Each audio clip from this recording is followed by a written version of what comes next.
And in the last 20 years, Egypt has seen a rise in Muslim fundamentalism, which has left the country's 10 million Coptic Christian minority increasingly fearful for the future. That's followed by the morning's main debate on health services in London, then 3 short debates, the first on industrial deafness, the next on blood tests, and finally a debate on sheltered housing from Labour's David Drew. The plight of these people is important and relevant. I heard disturbing details of the persecution of the Coptic Church at a meeting organised by the Jubilee Campaign, the British Human Rights Group, where I met a Coptic bishop, as well as Dr. Helami Gergis, the president of the UK Coptic Association, when they came to my own home. Both men gave me deeply moving accounts of atrocities committed against the Coptic Church in Egypt. It was strange sitting in the comfort of a Westminster home, listening to these quiet, impressive men and being shown photographs of the beatings inflicted on their people. However, I was concerned to be told by these 2 gentlemen who came to see me that the government, in their view, seemed unwilling to lend full support to the plight of these Egyptian Copts. It appears that it was difficult for the minister, not this minister, to find time in his admittedly very busy schedule to meet both these church leaders and to hear the report of these human rights violations. And I hope that as a result of this debate, a meeting might be possible to arrange.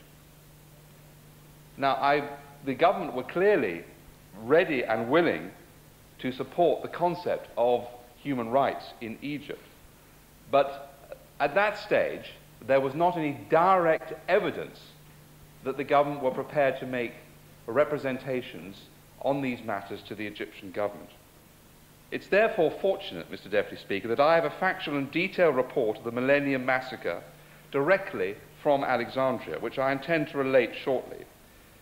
And it is my hope that following this, the government will be stirred to action to represent our strongest concerns about this incident and others to the Egyptian authorities in London and in Cairo.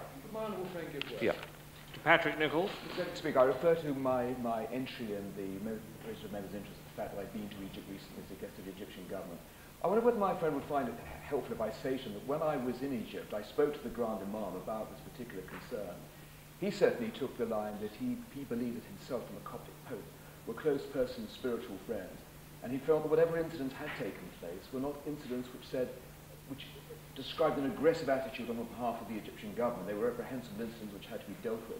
He certainly seemed to believe that he and the Coptic Pope were, in a sense, as one spiritually and in terms of personal friendship. Is that something which, I don't know, gives my honourable friend any sort of hope, given the circumstances he's about to relate to us? Yes, I'm very grateful for that intervention because it underlines the complexity of the matters that I'm dealing with. This matter that I'm talking about today is not mass genocide. It is not a matter of the Egyptian government overtly discriminating against Christians. It is not a matter of overt disagreements between the Coptic Pope and the Muslim community. There are enormous efforts to try and live together. But this is a very complex situation. The Coptic Church in Egypt is, I had to tell my honourable friend, or does feel that it is under very great pressure. And there have been disturbing incidents in recent times, which I shall relate in a moment, which lend support to the point of view that things possibly are getting worse, despite the efforts of the gentlemen concerned to try and improve matters. So I think it's very important, because if we remain silent, this simply strengthens the hands of those who do persecute people of other churches. Now, tiny bit of history. The Coptic Church are heirs of a 2,000-year tradition of Christianity in Egypt. By tradition, the Coptic Church trace their origin to 42 AD, with the formation of the first church in Alexandria by St. Mark the Evangelist and Martyr.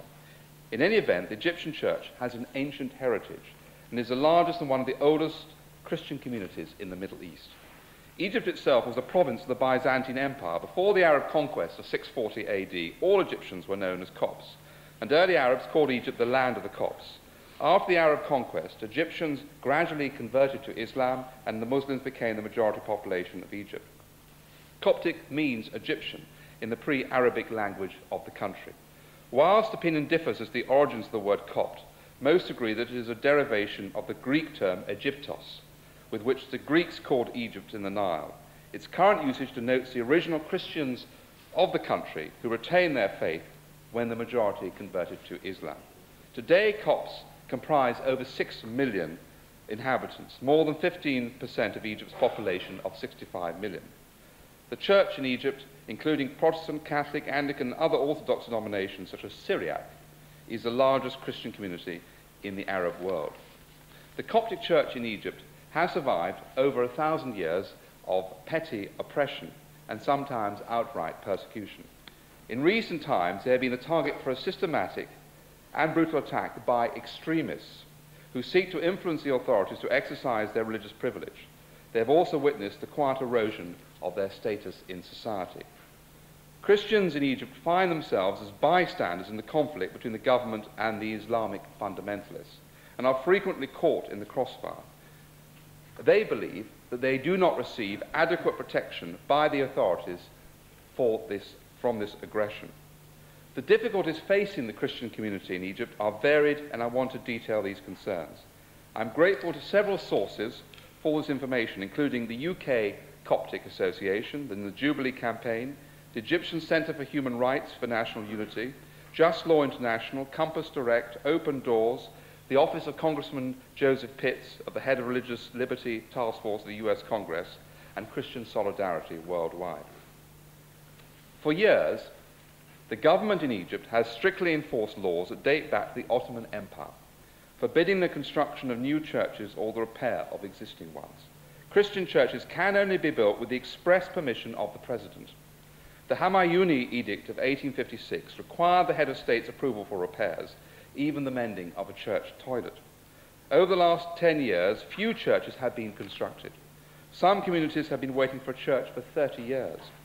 In a book I've been reading recently, From the Holy Mountain by William Dalrymple, he remarks, according to the government's own statistics, mosque building had accelerated. Some 125,000 unauthorized masjids have been erected in the last decade alone. But in the same period, the Humayunic laws have been used to deny permission for the building of more than a handful of churches. In December 1999, the decree was relaxed and permission must now be sought from a local authority. This change now requires mosques as well as churches to obtain permits for repairs, but mosques receive permission far easier.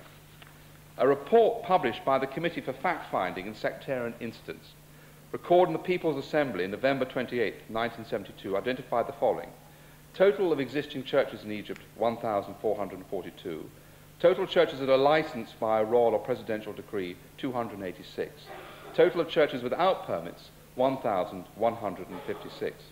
In effect, these 1,156 churches are functioning illegally and face the wrath of the authorities. When permits are sanctioned, these are frequently for churches built around 100 years ago.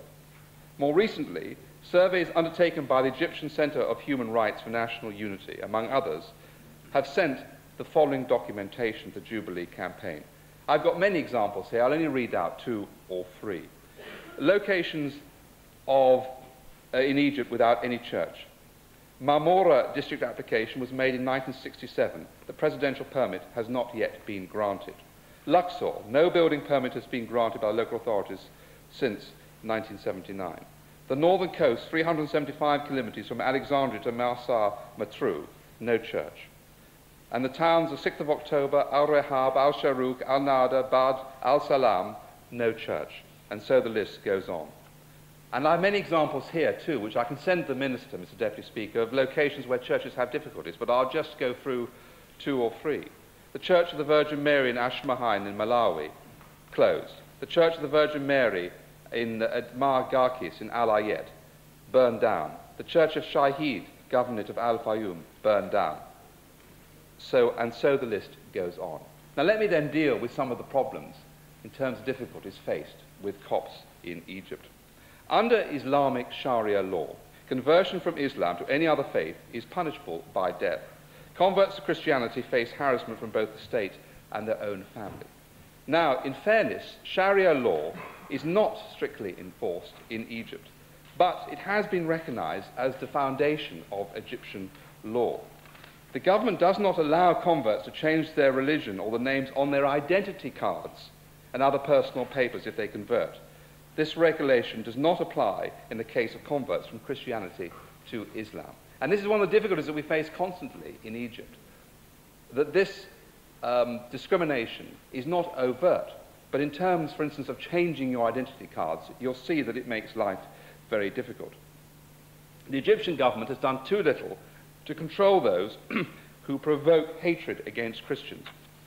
Just to take one example, the nationally famous late Sheikh Mohammed al-Sha'rawi was reported in an Egyptian newspaper to refer to Christians as infidels. He was also accused by a Christian leader of making extremely derogatory remarks about Christians and Christianity. On one occasion, he allegedly stated that the sons of dogs call the Torah the Old Testament. His implication was that Christians are sons of dogs. There are reported cases, and I have the cases listed here, which I won't read out, of the use of rape as a means of forced conversion. Now, these events are admittedly rare, and of course are abhorrent and intolerable, but they have taken place, and they should be dealt with firmly. Forced conversion is illegal according to Egyptian law. The Egyptian civil law, number 31, 1948, sets the legal age at 21, and the Egyptian child law sets the age of consent at 18 years. Now, the Grand Sheikh, Dr. Tanwani, issued a decree in 1997 stating that no Christian girl should be forced to marry a Muslim, and that Christian girls younger than 21 cannot convert to Islam without the consent of her legal guardians. There have been complaints of inaction on the part of Egyptian authorities in the face of such practices, and a refusal to act on behalf of victims and their families. Again, under Egyptian law, a Christian must speak to a priest or pastor before converting to Islam. This law is, however, rarely applied, and the clergyman is usually informed only after the conversion takes place. One major reason for conversion is economic. Due to widespread unemployment and discrimination against employing and promoting Christians, conversion to Islam is a way of improving one's economic prospects. Pressure to convert is also applied to Copts with offers of material reward and money, jobs, accommodation, and even a spouse. Now, all that is serious enough, but I want now to come to reports of violence. In the past 5 years, extremists have killed over 100 Christians. Within that period, not more than 1 or 2 of the killers have been arrested, tried, and convicted. In the past 2 decades, over 700 Coptic Christians have been wounded in attacks. Over 700 properties and businesses of Christians were targets for militants. More than 120 churches were burned or ransacked, and about 100 homes destroyed. I've got a long list here, which I won't read out, but starting on the 4th of May 1992, when armed members of the Islamic group, Al-Gama al-Islama, conducted a coordinated attack, resulting in the killing by gunfire of 13 Christians. And I have, as I say, a list of many incidents which I can send to the minister. But in August, September 1998, and this was the incident that prompted the visit to me of the Coptic bishop, more than 1,000 Christians were detained in the Sohag province in Upper Egypt, many of whom were tortured, including 13 and 15-year-old girls. Bishop Wisa Balina and his co-priests were targeted for their part in exposing police brutality and reporting this to NGOs outside Egypt. They were interrogated and charged but were released pending trial after posting bail of 100 Egyptian pounds each. Now, I now come to the Millennium Massacre, one of the worst incidents. 5 predominantly Christian villages in Upper Egypt's Sohag province were ravaged over the New Year's weekend. At least 21 Christians were killed, another 34 hospitalized with injuries. More than 80 Coptic homes and businesses were destroyed, along with 1 village church. And this was the worst sectarian violence for years and the largest massacre of Egyptian Christians in decades. Significantly, Al-Kosh is the same village where 22 months ago police were charged with brutality, where more than 1,000 Christians were arrested. And the information I can go on relating and completely up to date. For instance, on June the 5th of this month, the Sohag Criminal Court convicted a Coptic Christian of murder and sentenced him to a maximum term of 15 years. Shahib William al-Sal was convicted of murdering his cousin and a friend following a gambling dispute in August 1998. Al-Sal's defense lawyers are convinced the verdict was a political decision and that the prosecution's case is based on false confessions extracted from 2 army conscripts from the same village after they were tortured. The Egyptian Organization of Human Rights accused the police of detaining over 1,000 Christians after the double murder at Al-Kosh and treating many of them brutally in an effort to pin the crime on a Christian to prevent tension with Muslims. Now, just one little passage just to reveal the horror of this incident earlier this year from the Glastonbury Review, a journal of the British Orthodox Church within the Coptic Orthodox Patriarchate of Alexandria. On New Year's Eve, Friday 31st of December, an argument broke out between a merchant and a customer. The situation could have been brought under control, but the local security forces failed to intervene, and before long a mob was on the rampage, whilst all night long Christian-owned homes and shops were looted, destroyed, and finally burned. Unchecked by the authorities, assaults against property now turned to persons, and the killings began. Copts were living in fear and stayed in their homes, not even able to open their windows. They did not feel safe at all. Some congregated far from the attack areas, but were able to hear shots being fired. The violence soon spread from Al-Kosh to surrounding villages, including Al-Wad Tuk East and Al-Wad Tuk West, Naga Musa as well as other areas. St. George's Church in Al-Wad Tuk was destroyed, and all its contents were looted. Fear was spreading amongst Copts as they witnessed these uninterrupted acts of vandalism and killings. All of these acts occurred without any intervention on the part of the local authorities. Now, Pope Shenouda has tried to take a moderate line, and that's why he kept quiet after that first incident, and that's perhaps prompted the intervention of my honourable friend. But he waited 3 months before issuing any public statement, and when he did so, and I'm going on quoting from this review, it was with the intention of bringing the polarisation resulting from this first incident to an end and preventing further escalation. Having worked for so long and so assiduously to foster good relations between Christians and Muslims, and in supporting national unity as a surest antidote to Islamic extremism, he rejected foreign interference and counselled quiet resolution through discussions with the authorities.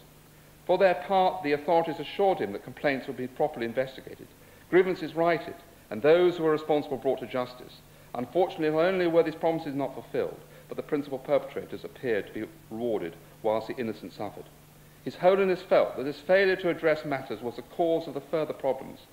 Quote, in all honesty, attempting to cover up the previous events in Al-Kosh, approximately 1.5 years ago, by means of acquitting individuals responsible for the incident and accusing the victims has led to the escalation of this problem in a horrific manner.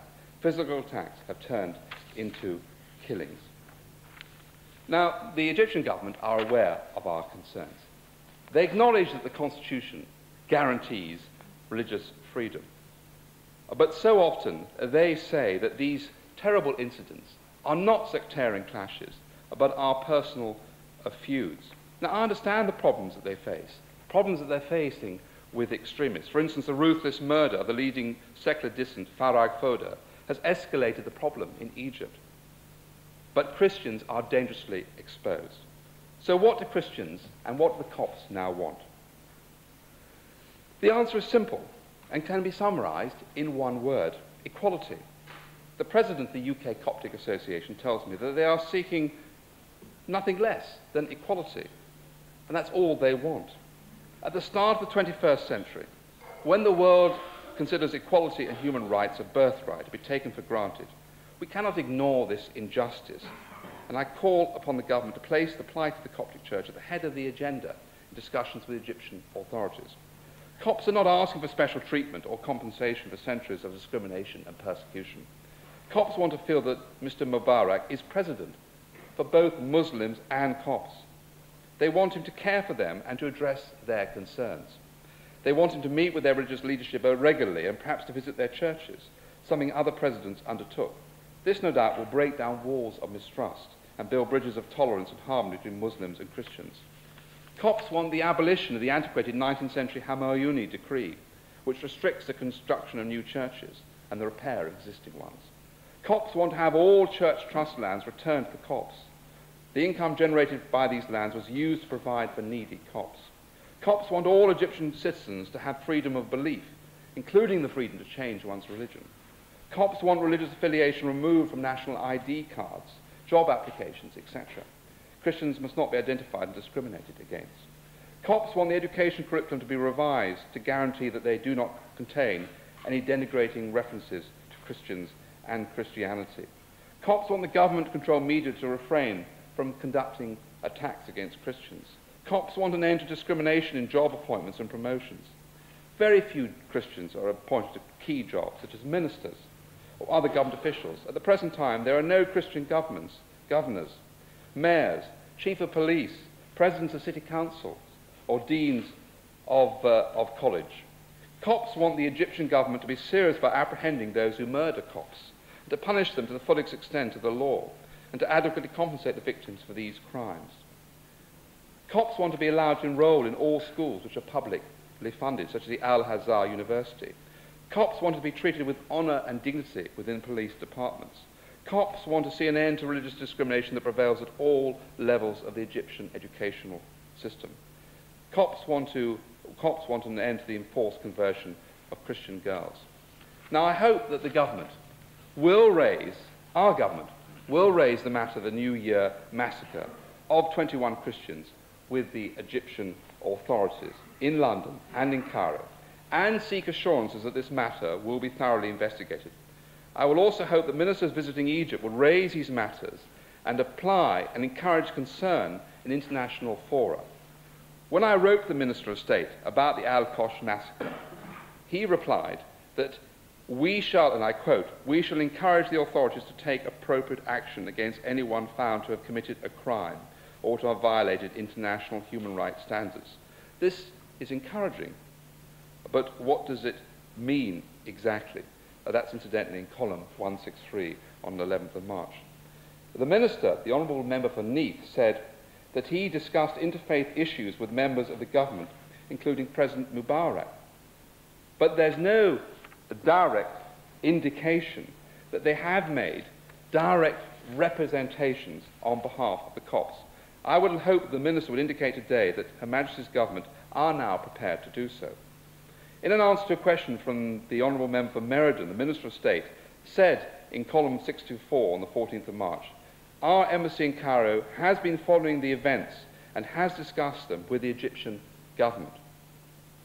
But that could mean anything. For instance, it could just mean a polite request for information.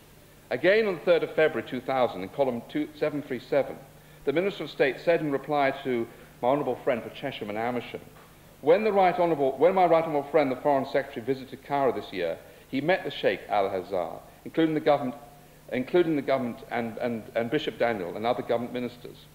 Interfaith issues were part of the discussion. But again, what does that mean? Did the Foreign Secretary make direct representations on the part of the Copts? To ensure fundamental rights of political representation is important. To end educational apartheid is important. To allow the building of new churches is important. To stop massacres and killings is important. On all these matters, I hope that the government will make a strong representation. So in conclusion, the Copts are a brave and quiet people. They are used to discretion. Indeed, they often have to deny in public what they say in private. They do not overstate their case in any way. William Dalrymple again quotes one as saying, "We Copts have always been attacked for our faith. Compared to some of these attacks, these troubles are nothing." "So what sort of attacks are you thinking of?" said Dalrymple. "Oh, the massacres of Emperor Diocletian, for instance," was the reply. So these matters have been going on for a long time. That does not mean that they are not serious. The old Ottoman Empire was relatively Christian, tolerant of Christian minorities. Up to recent times, our record in Christendom was far worse than theirs. The result is that at the beginning of the 20th century, there was a thriving Christian community all over the Middle East. Today, over 14 million Christians are left out of a population of 180 million others in the Middle East. Istanbul is virtually cleared of Greeks. The Syrian Orthodox Church is a dying ember in Turkey. Only in Syria has a church survived relatively intact. But with the death of Assad, that may change. In Lebanon, the Maronites are in retreat. In Jerusalem, one commentator said the last Christians could be flown out in 14 jumbo jets. And in Egypt, the Copts are fearful, knowing that if Mubarak falls, things could probably only get worse. I am not opposed to the Egyptian government. I know the difficulties that they face in resisting fundamentalism. I can understand, too, the reticence of our own Foreign Office. Our own Foreign Office, rightly, are anxious not to criticise a government moderate by Middle East standards and vital to the peace process. Yet, as a friend of Egypt, we have the right and duty to speak up. Christianity is, by origin, a Middle Eastern religion. If we remain silent, it will, by the end of this century, no longer be a religion practiced widely in the Middle East. It is estimated that worldwide more Christians were massacred in the 20th century than in any other century of the 2 millennia. The world is becoming less, not more, tolerant. We should proclaim the values of tolerance in our own society, praising Muslim values, and by our speaking out, discourage intolerance everywhere and ensure that religion unites and not divides people. Nigel Evans. Mr. Cook, can I first of all congratulate my honourable friend, the member for Gainsborough, in gaining this particular German debate today and raising a vitally important issue. I'm Vice Chairman of the All-Party Friends of Egypt group, and my honourable friend stated that we in this country are friends of Egypt, and it is vitally important, therefore, that issues such as this particular issue is raised openly and freely.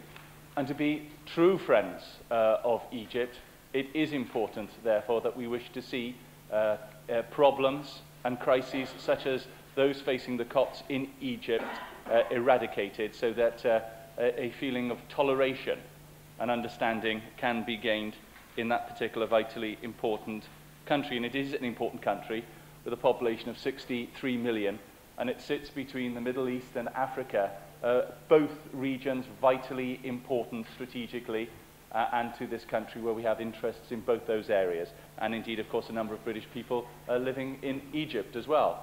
And I recently visited with the All-Party Group Egypt, where we visited, amongst other places, Cairo, and last year also, where we managed to set up meetings with a number of Egyptian ministers, including the chairman of the Foreign Affairs Select Committee, and indeed there have been a number of visits from Egyptian ministers to this country, where I and many other members of the All-Party Group have met with those ministers, and we've been able to raise a number of issues, including the issue of the Copts. And indeed, when we visited a factory in the October the 6th city, which is an amazing, vast-growing city, we managed to visit Unilever there, where there were a number of British workers working there. And indeed, we managed to speak with somebody who was a Copt and felt that there was no impediment to her job acceleration, that she managed to get to quite a high position within Unilever. And therefore, I would rather hope that the issue that is being discussed today and some of the events which my honourable friend has mentioned in his speech, whilst ghastly in themselves, quite appalling atrocities of human rights violations, including not just violence, but of course including death as well, is exceptional as far as what is going on in Egypt.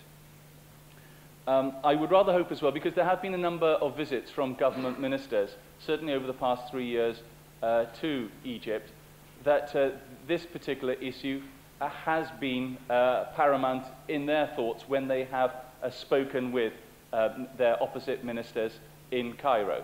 It is vitally important, I believe, that they take every opportunity in a sense of constructive dialogue with Egypt.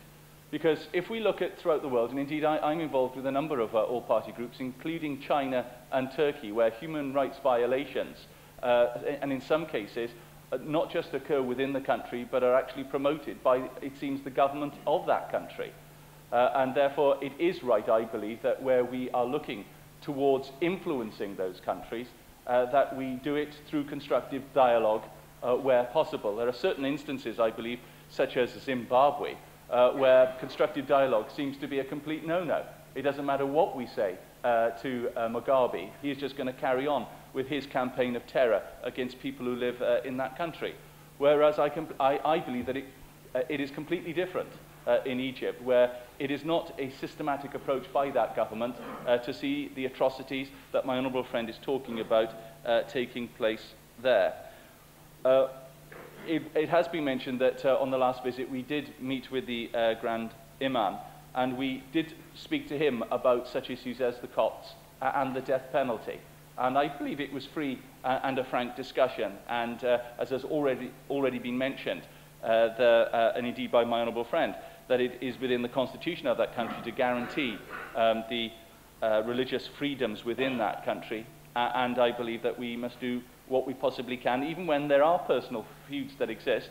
I still believe that there is a role for the government to ensure that where atrocities are taking place, if they are personal, then I believe the government has a role, and indeed Islam and the Muslim religion have a role to stamp out the atrocities that are taking place. I know that Egypt wishes to ensure and maintain good relations with this country, and indeed we know some of the problems that have been experienced in Luxor and a number of other places within Egypt with tourism atrocities, and it seems as if the government have taken a speedy action to stamp that out. And I would rather hope that they would look at some of these other atrocities that are taking place in parts of Egypt, and that they will treat that with equal seriousness. My honourable friend has spoken about what he would wish to see on behalf of the Copts, and I believe he speaks on behalf of all of us when he talks about the toleration and dignity and the rights that the people who are involved in different religions, minority religions, that they are respected, that great toleration is shown towards them. And indeed, he has mentioned the planning issues of the churches, and I know, flipping it on its head, that if you look at the planning decisions that take place in this country on the building of mosques, for instance, I know how difficult it can be in certain areas for mosques to be given planning permission. It never seems popular, I have to say, amongst the local population, who show great tolerance themselves, but it's never the right place to put that particular mosque. And I've got one in my own constituency, and I believe it isn't the right place to put that mosque. And maybe these sorts of issues are being mentioned in Egypt and various other countries. But having said that, my honourable friend has mentioned a number of serious atrocities that take place over and above just the simple planning procedures. And these, I think, give us great cause for concern. So I too would ask the Minister in his meetings with his opposite numbers and the government whenever they go to Egypt, and indeed through the British Embassy in Cairo, that we can raise this issue time and time again, work with the Egyptian government, perhaps suggest areas where we can be of assistance to ensure that greater toleration and understanding takes place within that minority of people who are perpetrating these sorts of atrocities. I also believe that as an all-party group we have a role as well to raise this issue whenever we can. And I don't know whether my honourable friend might think it helpful that perhaps we will try and arrange a meeting with someone from the Egyptian embassy, perhaps even the ambassador himself, where we can raise these particular issues and see how much progress and dialogue that we can have with the ambassador. I've met the ambassador on a number of occasions, and he has been eminently helpful in all sorts of areas, and I'm sure that this is one other area too, where the all-party group may be able to facilitate some sort of progress on this issue. As I said at the beginning, and I'll say in the conclusion of my speech, we are friends of Egypt. I believe this country to be friends of Egypt, and to be real friends, it means that you have sometimes the honesty to say where things are going wrong. And where there are problems, I think it's only too right as friends that we say that there are problems there. And I do hope that in raising this particular issue today, that more progress can be made rather than sweeping it under the carpet, where I'm afraid things can only get worse. So I congratulate him again, and I hope that through the Minister that progress can be made on this issue. David Amos. I congratulate our honourable friend, the member for Gainsborough, in initiating this debate, and I certainly endorse everything that my honourable friend, the member for Ribble Valley, says. Of course, when politicians start talking about Christianity, there is an audience that automatically turns off. that is well understood. But if it is of any value being a politician in the way Parliament is today, I think given the significance of this particular year, then I wholly applaud any Member of Parliament who is prepared to take the time and trouble to raise the issues of the atrocities which have been carried out against Christians throughout the world. And in particular, Mr. Deputy Speaker, I wish to pay tribute to the Jubilee campaign, who do a marvellous work in alerting people to all sorts of issues throughout the world, and to a Christian Solidarity Workforce, two organisations who I think the way they conduct their lobbying is something to be applauded, in contrast to one or two other groups who frankly tend to antagonise rather than encourage honourable members to support their particular view. Now, 2 years ago, Mr. Deputy Speaker, I had the privilege to be member of the UK delegation of the IPU to the annual conference which was held in Egypt. I'd never been to Egypt before. I was only too well aware about pyramids and the Nile and all of that. But there were other matters which during the week was brought to my attention. Of course, nothing was quite as graphic, Mr. Deputy Speaker, as when the UK delegation returned home and found the very day after, just by the museum, terrorists had planted a bomb. I think they were a day late in their activities, but that, in some sense, brought home all the difficulties to us, because, frankly, the UK delegation were rather, well, perhaps I shouldn't speak for all colleagues, but were slightly irritated by the protection and security that we were given throughout the week there, thinking, well, this is a lot of old nonsense, everyone seems pleased to welcome us, and of course it wasn't like that at all. During the week, Mr. Deputy Speaker, I certainly saw poverty, the like of which I haven't seen before, whether it be in the Philippines, Pakistan, or elsewhere. I was gripped by the scale of problems in Egypt, and frankly, quite at a loss to the solutions.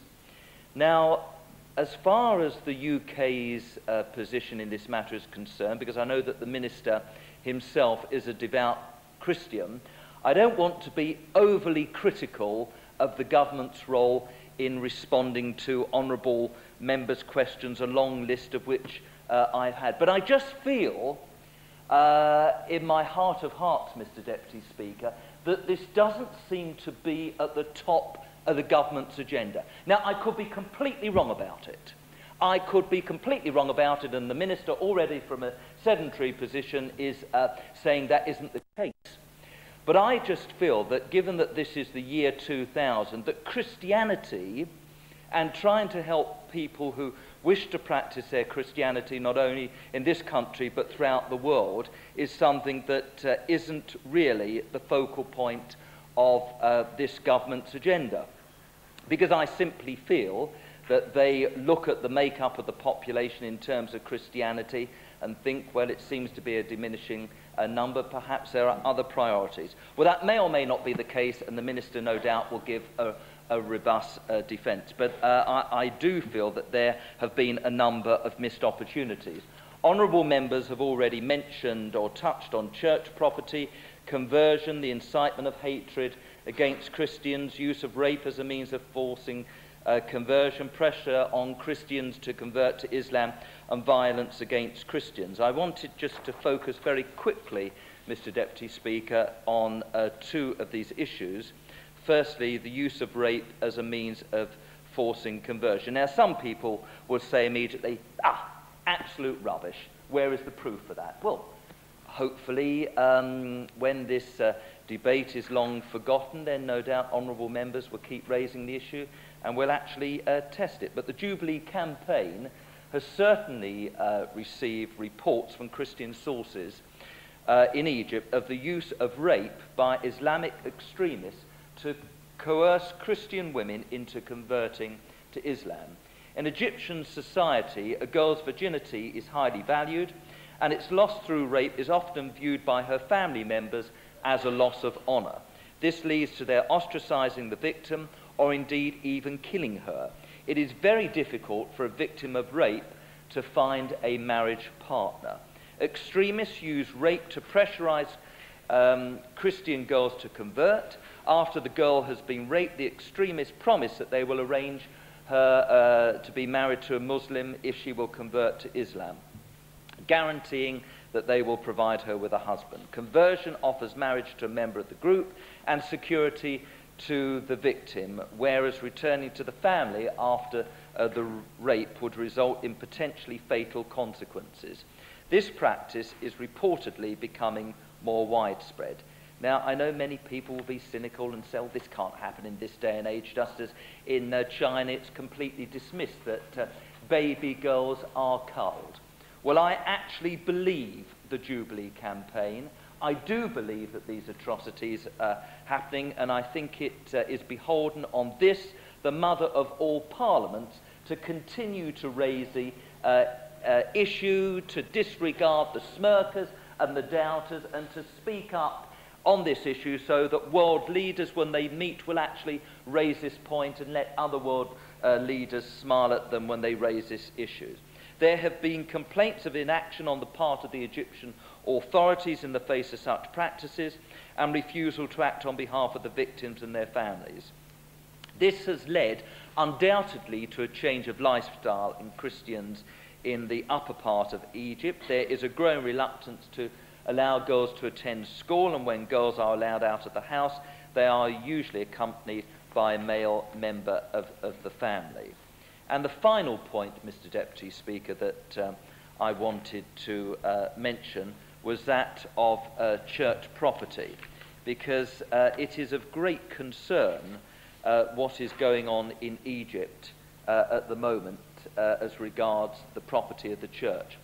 The legal foundation for the Egyptian state's control of church property is the Ottoman Decree of 1856, which was amplified by the Interior Ministry in 1934 as the Al-Azabi Decree. This decree severely restricted the new construction and repair to Christian churches by requiring Christian congregations to submit petitions for building and repairs to the head of state. The decree completely contradicts the 1971 Constitution. Now, regarding repairs to church property, progress has been made over the past 2 years. In January 1998, an amendment was made which delegated presidential authority to issue permits for church renovation to the country's 26 provincial governors. On December the 28th, 1999, President Mubarak decreed that church repairs no longer required a presidential, governor's or federal ministry permit. Only planning permission from the local council was required. However, the need for presidential assent in order to build a new church is still required. This is absolutely ridiculous. There can be no justification whatsoever for this sort of nonsense. No such permission is necessary for the building of mosques. In addition, churches may not be built in an Islamic locality. Absolutely crazy. This criterion creates a loophole for the refusal of any application to build a church, since any locality may be considered Islamic. It also theoretically promotes the persecution of Christians. A church may not be built within 100 meters of a mosque. In practice, the state systematically obstructs the construction of new Christian churches, halls, offices and parsonages, leaving many parishes without adequate facilities for worship and other congregational activity. The Coptic Orthodox Church has particularly suffered in this regard. Very few of their applications for building permission have been accepted, and even these successful applications can take up to 30 years before presidential approval is granted. Although the current government boasts that since President Mubarak has been in power, he has not denied permission for a single church to be constructed, the fact remains that many applications have never actually reached him. Even if an application does receive presidential approval in practice, it is often blocked at the level of the Interior Ministry. In some cases, after permission had been given by the President for construction, Muslims quickly built a small mosque within the 100 meters limit, thereby preventing the church construction. Mr. Deputy Speaker, I'm sure that my honourable friend, the member for Gainsborough, would not wish this debate in any way to damage our relationship with the Egyptian government. I don't think we're particularly bothered about our relationship with Her Majesty's government, but we certainly wouldn't want to damage our relationship with the Egyptian government. The Conservative Party, as I know, as my honourable friend, our front bench spokesman, will be saying, understands all the issues involved in trade. We understand that only too well. And we recognise that, no doubt, salient voices will say that what did the Conservative government do for 18 years with their relationship with the Egyptian government? No doubt all of those matters will be raised. But we have come into a new dawn since the 1st of May 1997. We've had over 3 years now for Her Majesty's government to deliver on all their promises. And given the style of this government, I would have thought they would have been absolutely delighted to put Christianity at the heart of their government. This has not been an entirely joyous year as far as celebrations of the year 2000 are concerned. There were many people who thought, never mind the hype about the dome, the Millennium Eye, now the new bridge and all of that, it should be all about Christianity. So what, Mr. Deputy Speaker, could be a finer tribute to the United Kingdom celebrations of the 2,000 years after the birth of Christ would be if this Parliament, the mother of all parliaments, in raising issues not only concerning Christianity in this country, not only concerning Christianity throughout the world, but in particular Christianity in Egypt, could make a difference and stop the persecution of those people in Egypt who have devout beliefs in their Christianity and should be allowed to worship without any interference whatsoever from the Egyptian state. Dr. Tong. Thank you very much, Mr. Deputy Speaker, and I too congratulate the Honourable Member for Gainsborough for raising this issue in debate, and I'm pleased to reply on behalf of the Liberal Democrats. Yes, I think we've all heard of what was going on in Egypt, particularly over the millennium, but I would like to say from the very beginning, and I've got more and more stirred to say this in the course of listening to the Honourable Members, is that I was raised as a Christian, and I love God, but I loathe religion. I think religion is dangerous, and I think it causes an immense amount of suffering throughout the world. And I think we need to play it down in this modern world, not up. I read the reports from the NGOs. I mean, we've been very well briefed. The Jubilee Campaign and Christian Solidarity Worldwide send us briefings, and in fact we heard those briefings in detail from the Honourable Member for Gainsborough. Sickening reports of torture. I entirely agree. Abuse of human rights, the introduction of Sharia law by stealth, it is alleged, and the Honourable Member for Southend West has talked about rape as a means of converting Christians to Islam. I would remind him, referring back to my previous remarks about religion, that in Kosovo, the Christians were raping the Muslims in order to destroy their lives and make sure they couldn't be proper Muslims any longer. It happens on both sides all the time, and that's why I loathe religion so much.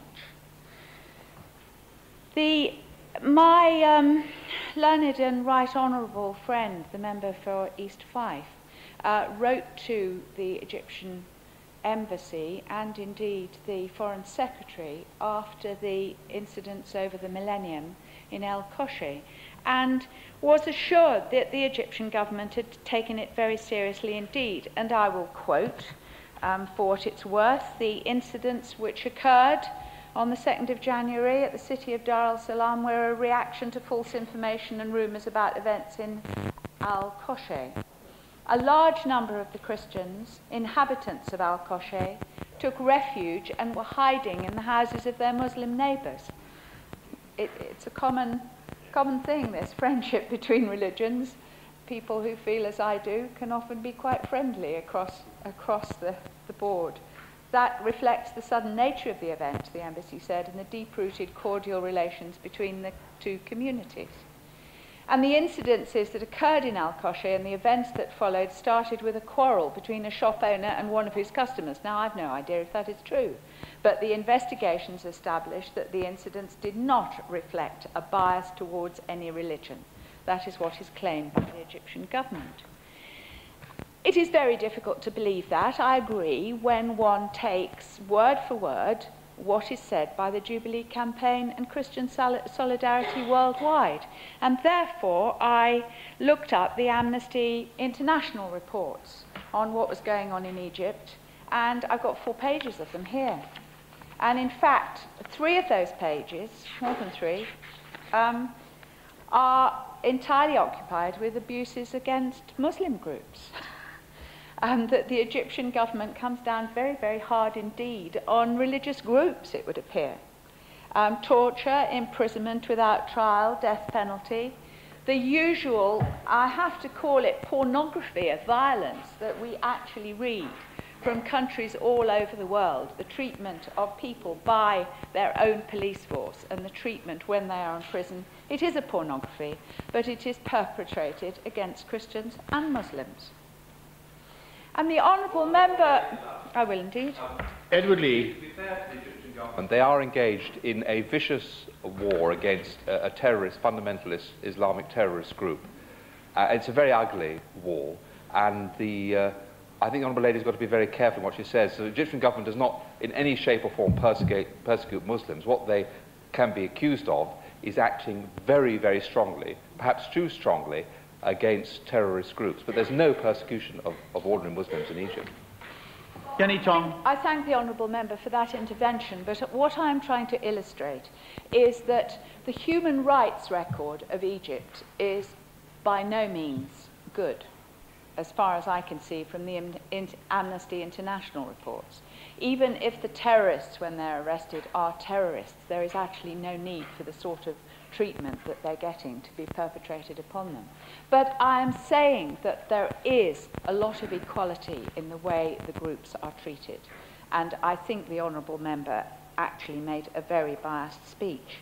But I would like to congratulate the honourable member for Ribble Valley on his point about planning applications. I mean, I think it was very fair to point out that planning applications for mosques are sometimes very difficult to get through in this country. I'm quite pleased to say that I have got a mosque in my constituency, and it forms a very, very useful centre for the Muslims in the constituency of Richmond Park and Kingston and Surbiton. In fact, I hold a surgery there every 2 months, and I'm always well received and always have a good afternoon. And I would like to pay a tribute to those people who go to the mosque and foster such good relations in my community. So I look forward to the Minister's reply, because my contention would be that there is some brutality and abuse of human rights in Egypt, but that it is being dished out to all sections of the population and not purely to the Christians. There is a lot of doubt about how the Egyptian police are behaving, and in conclusion, Mr. Deputy Speaker, I would like to confess a love for Egypt and Egyptians. I share with the honourable member for Ribble Valley. I've been there twice. I had a very dear neighbour, a constituent of ours, who was Egyptian. In fact, I sprinkled his ashes in Kew Gardens a few weeks ago. He loved his own country, but he loved the United Kingdom equally. And I think would be horrified if he actually was able to listen to this debate. Perhaps he's listening. We do need to reassure Egypt of our support. We want them to be part of the international community. But I do appeal to the government representatives from the Egyptian embassy, I'm sure that they're here, to listen hard to this debate and to improve human rights for all of their people. Richard Spring. Thank you very much, Mr. Deputy Speaker. And may I first congratulate my honourable friend for Gainsborough for introducing this debate. And if I can also say that I believe very genuinely the whole House recognises and applauds the fact that he genuinely tries, as a Member of Parliament, to look at some of the key moral issues of our times and practices in our society in the light of Christian ethics. And I believe the whole House responds to that sentiment which he has. And if I can say the same about my honourable friend, the member for Southend West. Now, although the figures are not clear as to the extent and size of the Christian minority in Egypt, undoubtedly it is significant. And 90% of the Christian community belongs to the Coptic Orthodox tradition. I remember myself, Mr. Deputy Speaker, on one occasion stumbling into a church in Luxor where a mass was taking place many years ago and being very moved by the ceremony I saw taking place there. Now, we in our own country believe in religious diversity, and we believe it should be accommodated in any kind of pluralistic society. However, there is absolutely no doubt that Christians in Egypt have suffered significant difficulties at the hands particularly of Islamic groups in a number of ways. The Jinja tax originated in the 7th century, whereby the defeated Jews of Khaybar paid a tribute to their Muslim conquerors. Some Islamic groups are trying to revive this tax, claiming that Christians and Jews accorded a separate and subordinate status under Sharia law must pay a special tribute to secure their own protection. The Egyptian human rights lawyer Maurice Sadek says of this particular tax that it is nothing more than a form of extortion used by Islamic militants to fund their campaign of intimidation and terror against Christians, tourists, and indeed the government. The way that some Islamic groups are prepared to go to reinstate this tax is of considerable concern. In an interview with the Al-Ahram Weekly in 1997, Mustafa Mashour, head of the Islamic group Muslim Brotherhood, publicly called upon Muslims to impose this tax, saying, "Christians must pay this, it is part of Sharia." Already human rights groups in Egypt estimate that up to 2,000 Christians are being forced to pay. The actual figure may be considerably higher.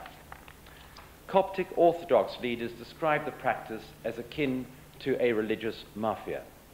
It is reported that at least 40 Copts have been killed for refusing to pay this tax in recent years. Some Christians are literally too afraid to inform the police of these pressures. Now, there is widespread belief amongst Christians that pressure is being put on the Christian minority to convert to Islam, either directly or indirectly. And if I could just make an observation about the comments of the honourable member for Richmond Park. I just thought it was interesting that she talked about her loathing for religion. She talked about the violence of rape. But of course, what she was really talking about was human failings and human weakness, however detestable, which is indeed the very antithesis of what religion is actually all about. And to ascribe and move on from those terrible human failings and weaknesses into a loathing for religion is, if I may say very personally, a quantum leap I would not personally wish to make. The Christian community are vulnerable to many sorts of pressures, of course, because of their economic situation. There is a widespread belief that there is discrimination against employing and promoting Christians, with conversion to Islam as the only way of improving one's economic situation. There are reports of constant intimidation and persecution, and my honourable friends have alluded to them. But I would like to just illustrate in one instance a particular problem affecting one family. In March 1997, 13-year-old Teresa Shakir, a Coptic Christian in the 8th grade at school, was taken by her teacher, believed to be an Islamic extremist, to a police station. The police and the teacher tried to force her to convert to Islam, it has been alleged. Her family were able to obtain a form from the chief of police instructing that the young girl be returned to her father. However, apparently, it is reported, the local police refused to release her. Only after the family had contacted human rights organizations, Pope Shenouda and the Office of the President, was the girl finally released. the police had held her incommunicado for 9 days. In November that year, Theresa's older brother returned home late one night to discover that his parents and younger brother had been shot to death and his sister wounded.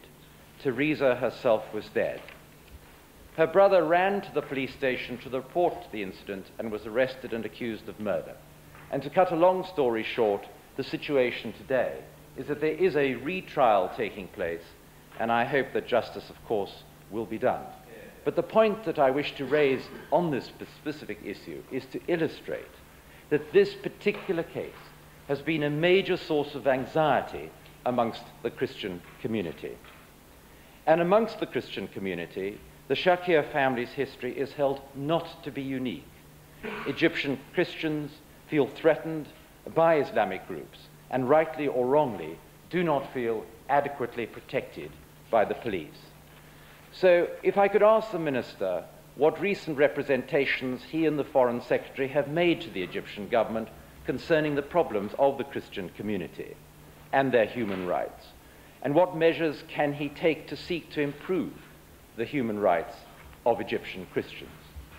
Now, of course, Mr. Deputy Speaker, Egypt is the jewel in the crown of Islam, with its unique history, its beauty, and its intellectual and spiritual life, and its consequent influence in the whole Islamic family of nations.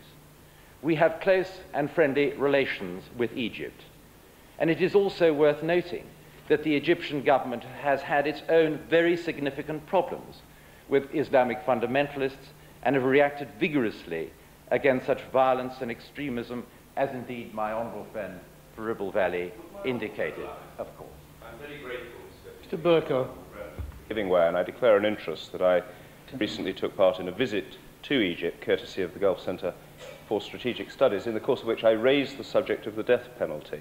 Would my honourable friend agree with me that the existence on the Egyptian parliamentary statute book of the death penalty, and the fact that conversion from Islam to any other faith is currently punishable by death, is not only undesirable in itself, but it effectively acts as a spur to private citizens in Egypt, thinking it is both legitimate and desirable to mete out violence to people who are Christians or are in the process of converting from Islam to Christianity? Richard Spring. I'm grateful to my old friend for making that point, and I hope the Minister will have taken that board. And if I could just respond in a few minutes to this particular point in terms of Egypt's obligations and its Human Rights Convention. So that is something which I hope the Minister might just wish to comment. Now, nobody is suggesting that the Egyptian government promotes any calculated persecution of their Christian citizens. There has traditionally been greater religious tolerance in Egypt than indeed in many parts of the world.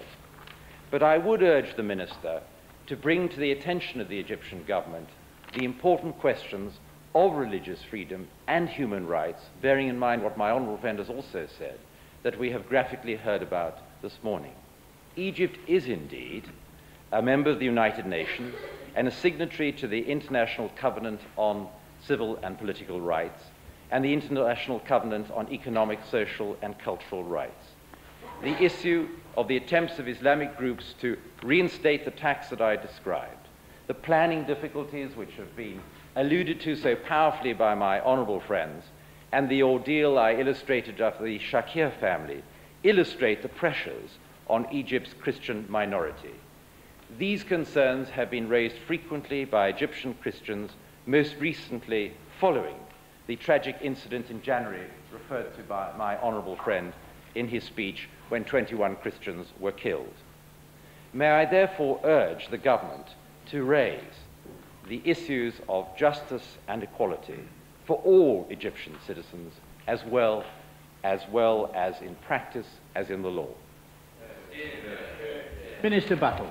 Thank you, Mr. Deputy Speaker. Can I say it's routine to say we congratulate the honourable gentleman on winning a debate. I want to go a step slightly further than that and say that we are grateful to the honourable member for Gainsborough for actually introducing this particular topic. And I say that because he has a track record in his own interest in the welfare of Christians worldwide. It's well known in this House and further.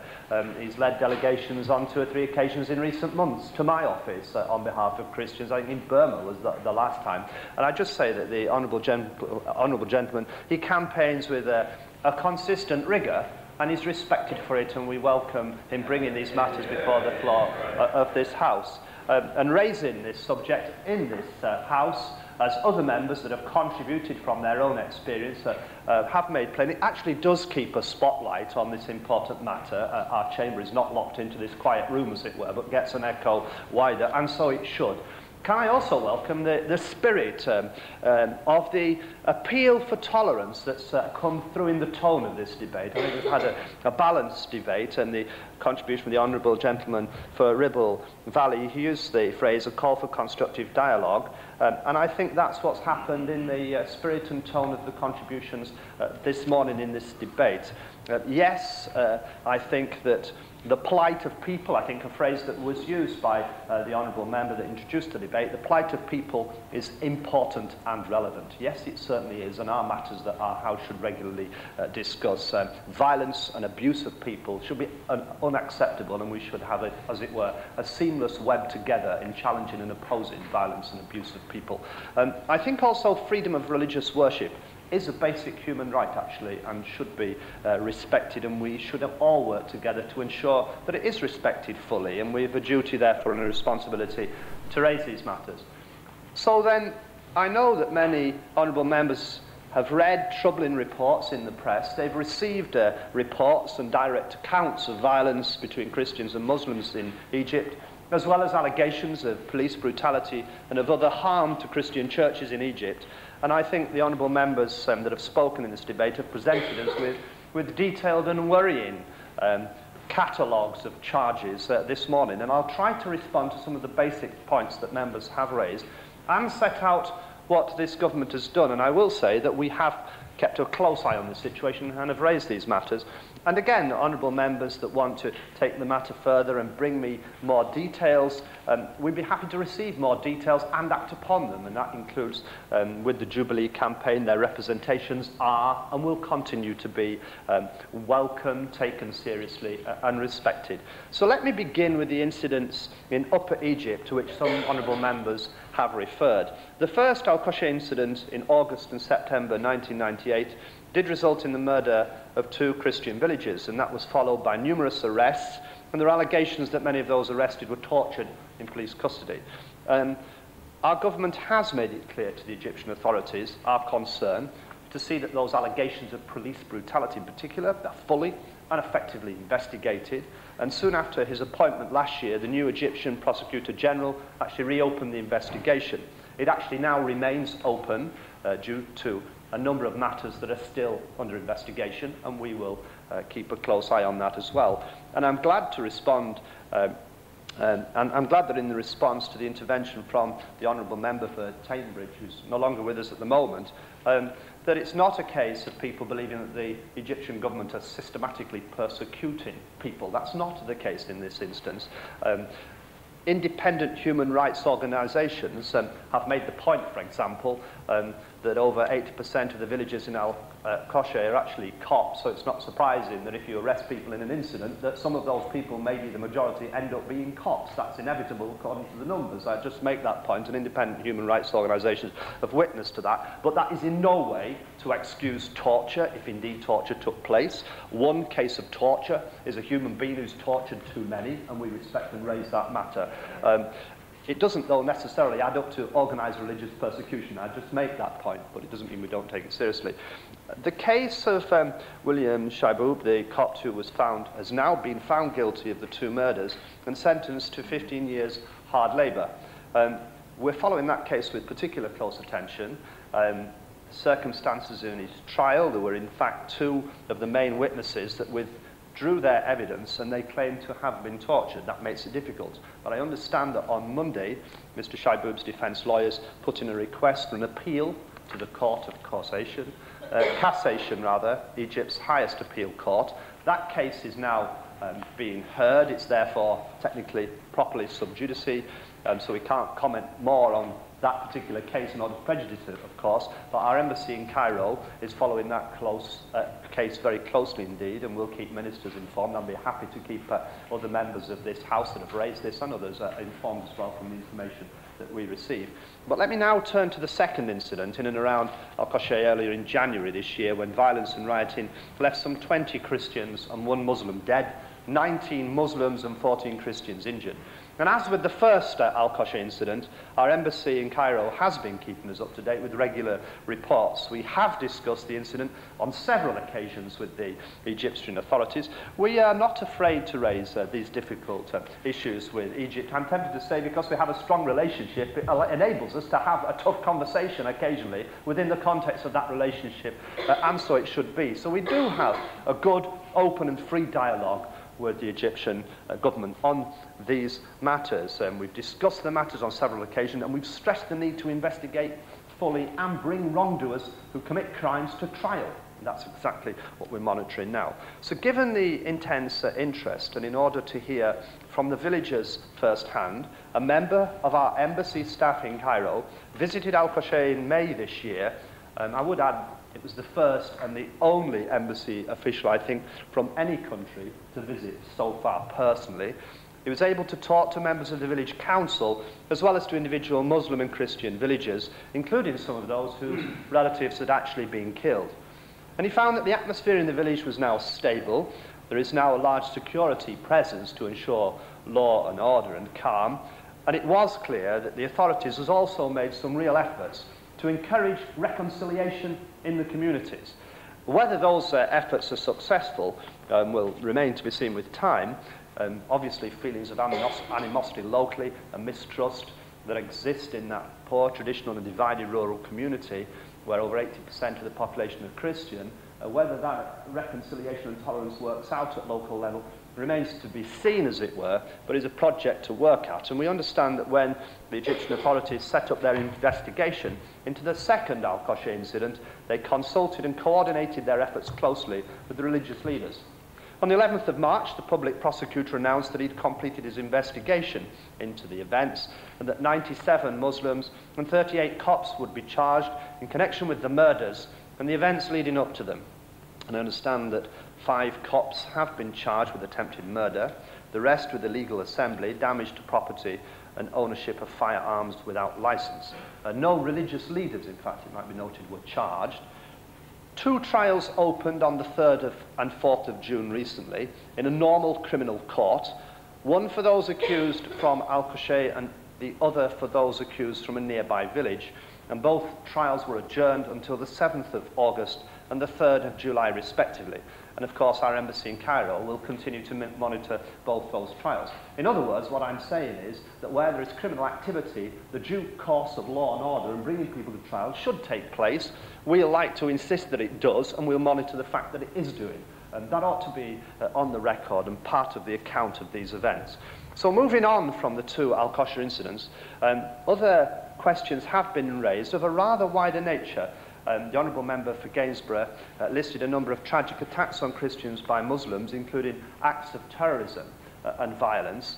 Again, I think I'm tempted to say, all people really should deplore murder and terrorism in particular, wherever it occurs. I think the phrase the Honourable Member for Gainsborough used, if I remember it rightly, was systematic and brutal attack by extremists. I would simply add that in any society anywhere in the world, assaulted by systematic and brutal attacks by extremists, as we've seen recently in other countries, it's an incredibly difficult thing to defend against for any society without it being an over-security state, as it were, in order to tackle the possibilities. Sadly, the problem of terrorist attacks by extremists is not confined to Egypt, nor within Egypt has it been confined to Copts, I might add, as well.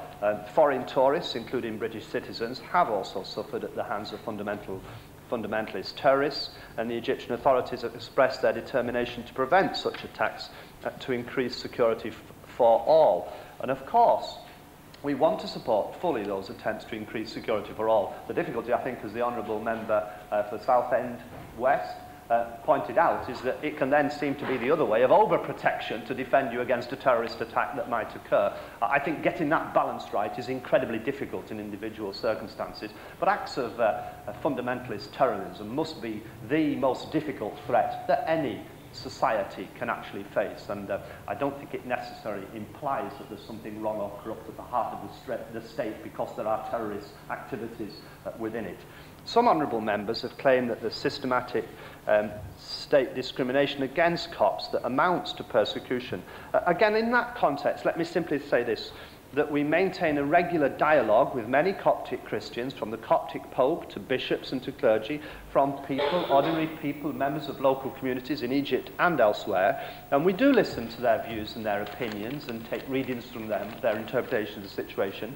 Not surprisingly, as in all human situations, there are a range, a variety of differing opinions, not least on the question of discrimination, I would have to say. So while some Copts do indeed talk of persecution, other leading Copts actually tell us that they don't believe that there's a general Egyptian government policy of discrimination against Christians, nor do they talk of persecution. I simply say there's a range of views there, and we need to take that into account in working towards that agenda that I think was set out in this debate, of trying to build an atmosphere of tolerance and respect.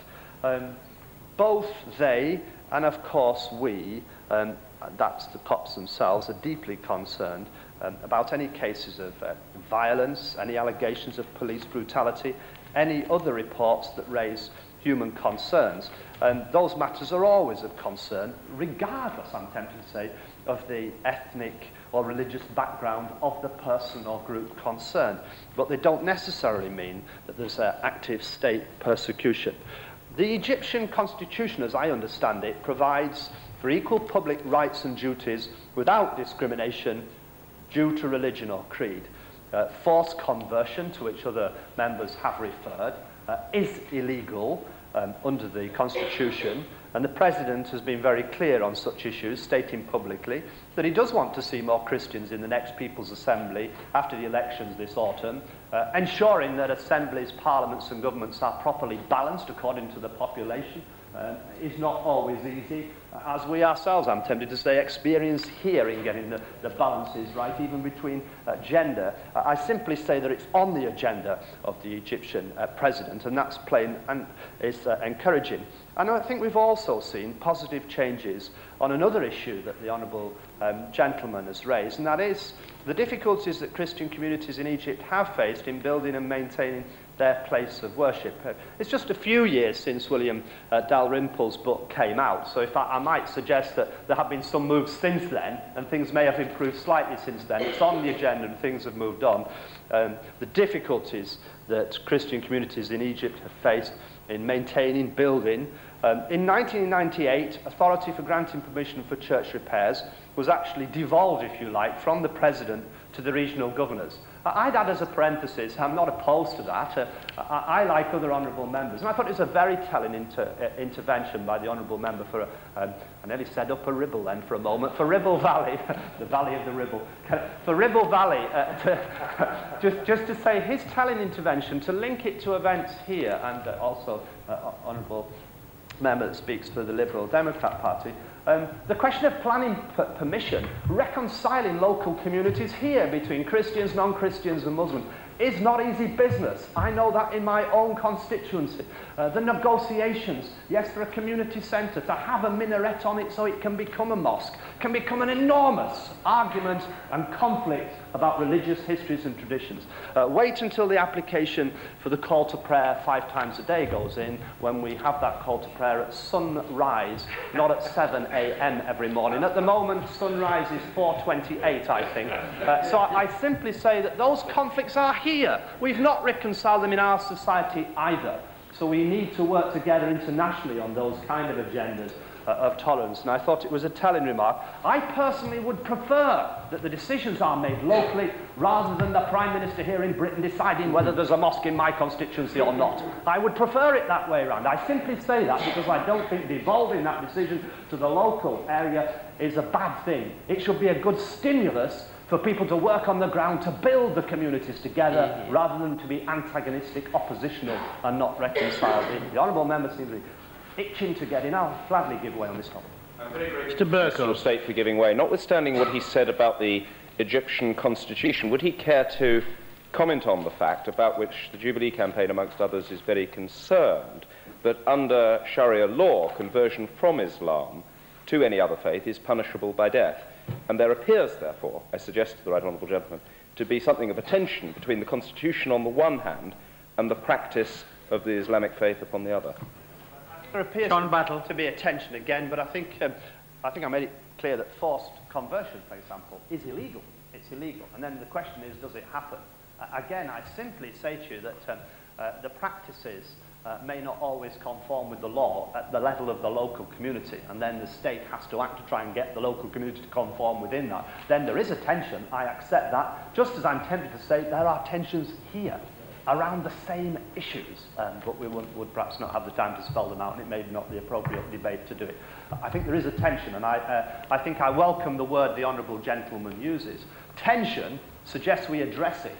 There is a conflict that doesn't need to degenerate into violence and personal abuse, but that we look to ways to actually reconcile those conflicts at the local level so people can live and tolerate their activities, behaviour and practices and respect each other as human beings. That ought to be the challenge of all religious traditions, I'm tempted to say, and be at the heart of their theological practice. I simply make that point because I don't think there's an easy reconciliation between the law and practice in any context, quite frankly. We're to work at that as the agenda. But having said that, yes, in 1998, the authority for permission for church repairs devolved from the President to the regional governors, but in December 1999 it was decreed that all places of worship will be subject to the 1976 Civil Construction Code.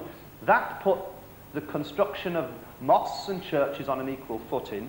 Permission for all new church buildings remain in the hands of the President, but as other members know from our previous correspondence with the Department and my honourable colleague the Minister, that President Mubarak has agreed to all applications that have been put to him since he came into office in 1981. So when they've gone to the national level, they've been agreed. There's reconciliation at local level, including local planning permission. Again, a question, if we go down the road of discussing planning permission, I think we've question marks here as well.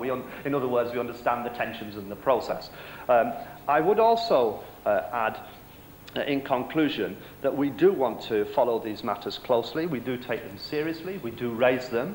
And we raise them regularly, not simply to nudge and hint at in a passing conversation, but to say that these are serious matters brought to us with serious backup research and evidence that needs to be taken and acted upon. And we discuss these matters with the Egyptian government and indeed with the religious leaders. And when my right honourable friend, the Foreign Secretary, visited Cairo in January, he did in fact meet with a wide range of people right across the communities, including the Sheikh of Al-Azhar, the leading Egyptian Muslim cleric. He actually met Bishop Daniel, a Coptic bishop, as well as members of the government, and including, of course, President Mubarak as well. And yes, he did discuss interfaith issues and the importance of dialogue and tolerance in this context, and to say that not all our societies have resolved these matters, but we could perhaps work together on a common agenda. And that conversation, those representations, are not a one-off. We maintain our dialogue and will continue to maintain our dialogue with the Egyptian government. We'll welcome positive change where we see it. We'll encourage the authorities to bring to justice anyone who's committed crimes or is violating international human rights standards. And we won't be afraid either to raise human rights concerns. But at the same time, if I could simply say, we need to try to remain in touch with a wide range of Egyptian Christians so that we do get first-hand reports of matters affecting the Christian communities in Egypt and whether they feel that they're being discriminated against.